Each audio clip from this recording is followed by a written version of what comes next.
La única manera de llegar a este lugar es en lancha y se navega durante 40 minutos para llegar a la zona arqueológica. Les estoy hablando de Yaxchilán, en Chiapas. Este lugar se encuentra en la frontera México-Guatemala. Es un lugar muy misterioso, muy místico. En realidad, en esta ocasión viajé con una agencia de turismo y el guía nos explicó toda la historia sobre esto. Se las voy a dejar a continuación por si quieren visitar Chiapas, que es uno de los lugares que más me gusta. Es muy bonito, se los recomiendo. Pues las características de las construcciones que vemos aquí es único en el mundo, no hay otra similitud, ¿sí?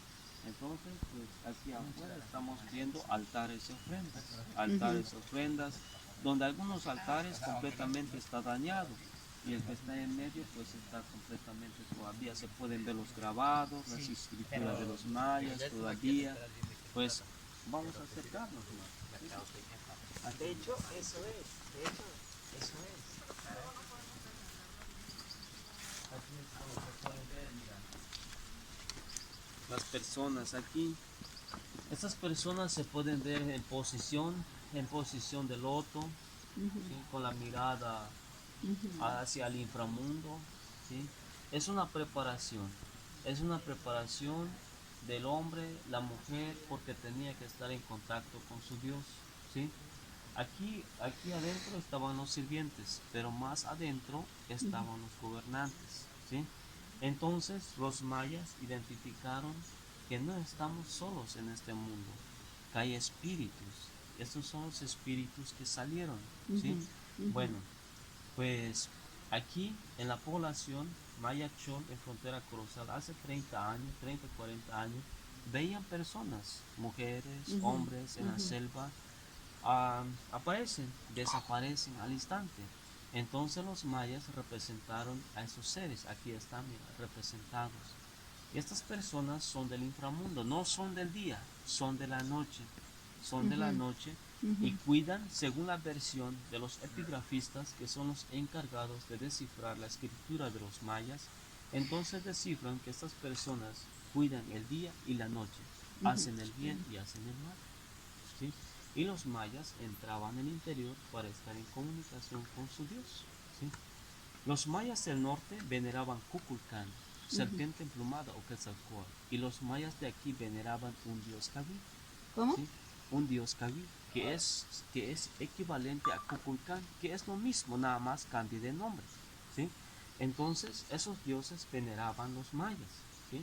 La cultura maya abarca desde Belice, Honduras, Salvador, Guatemala, Yucatán, Tabasco y Chiapas. Ese fue el área maya. Y la palabra maya significa hijos del maíz, porque los mayas nacieron de la mazorca de un maíz. Bueno, se saben que estas personas, no todos eran hombres, dentro de aquí habían 4 mujeres y 5 hombres, ¿sí? Que se encuentran aquí. Pues tal vez están haciendo el bien o tal vez están haciendo el mal, pero esta es una ceremonia que están haciendo, que están practicando. En esta ceremonia pues están pidiendo pues cosas, cosas de cosas de conocimientos, porque los mayas buscaban primero el conocimiento, ¿sí? Y de ahí los mayas decían que todo lo que sigue va a venir. Primero buscaban el conocimiento, ¿sí? Entonces los mayas también desafiaban a sus dioses, desafiaron a su dios, porque en Centroamérica los mayas llegaron aquí, así como llegamos en lancha. En el año 100 empezaron a llegar los mayas aquí, en el año 100. En el 200 llegaron en Bonampak, en el 300 llegaron en Palenque, Chiapas. Los mayas salieron de Chechu de Bello, hablaban una lengua única en el mundo, la lengua mam, que fue la madre de todas las lenguas. Pasaron por la Ciudad de México y se concentraron en Centroamérica, hablando esa lengua, la lengua mam.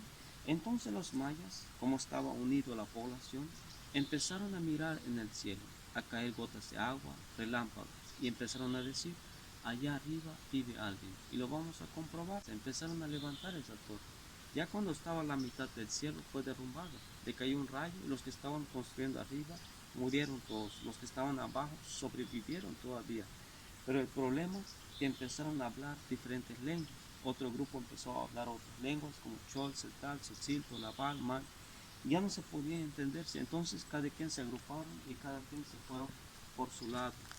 Pero siempre buscaban el agua, arroyos o ríos para construir, para poder vivir. ¿Sí? Aquí llegaron en el 100. En ese momento hubo evidencias que en el año 100 llegaron. En ese momento los mayas no tenían casas de piedra. Sus casas eran muy sencillas, de chozas. Ya en el año 250 después de Cristo ya tenían casas de piedra. Ya llegando en el año 359 después de Cristo ya tenían un gobernante. El primer gobernante de Yaxchilán es conocido como Yoatbalán. En español significa escudo jaguar. Escudo jaguar se casa con una mujer extranjera proveniente de Calakmul de Campeche, Dama Viento. Esa mujer llegó a vivir en Yaxchilán. Entonces muere el gobernante y queda viuda. Entonces la viuda manda a representar a su hijo en la parte central como futuro gobernante. Ese niño se llamaba Pájaro Cuarto. ¿Sí? Y así pues las mujeres mandaron a construir este edificio. En el año 1972, cuando empezaron a llegar arqueólogos de Lima al interior, fue identificado un túnel subterráneo de 20 kilómetros que llega hasta Bonampak. Entonces empezaron a decir los arqueólogos, sellaron el túnel, porque la versión de que no hay dinero. Entonces sellaron el túnel, sellaron tumbas y solo se logró trabajar el 20%, el 80% está enterrado en la selva por falta de presupuesto.